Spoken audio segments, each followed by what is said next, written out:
মই গম নাপাওঁ। এনেকুৱা কথা বতৰা চলি অখিল আছে। গগৈ ডাঙৰীয়া কেণ্ডিডেটৰ ইমান অভাৱ হ'লনে? ইমান ডাঙৰ ডাঙৰ কথা কোৱা মানুহ, গোটেই অসমখন তেওঁৰে, গোটেই অসমখনত লম্ফ-জম্ফ। গতিকে মই সিমান গম নাপাওঁ। যদি তেখেতৰ কেণ্ডিডেটে নাই, কিন্তু এটা কথা শুনি দুখ লাগিছে, দুজনকৈ কেণ্ডিডেটে তেখেতে প্ৰাৰ্থিত্ব দিয়াৰ পাছত প্ৰাৰ্থিত্ব ত্যাগ কৰিছে। তাৰমানে অখিল গগৈ ডাঙৰীয়া আচলতে কাগজৰ বাঘ যেনি লাগে।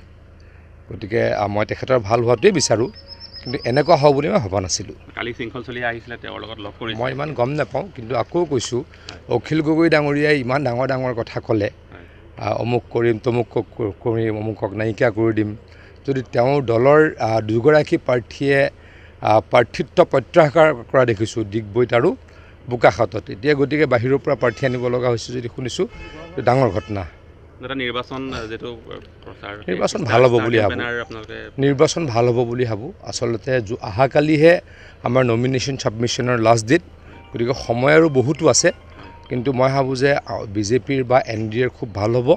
হিমন্ত বিশ্ব শৰ্মা ডাঙৰীয়া আকৌ মুখ্যমন্ত্ৰী হ'ব। অপি চৌধুৰী ডাঙৰীয়া আহিছিলে কাজিৰঙালৈ, তেওঁ কৈছে যে এবাৰ চুনামি আহিব।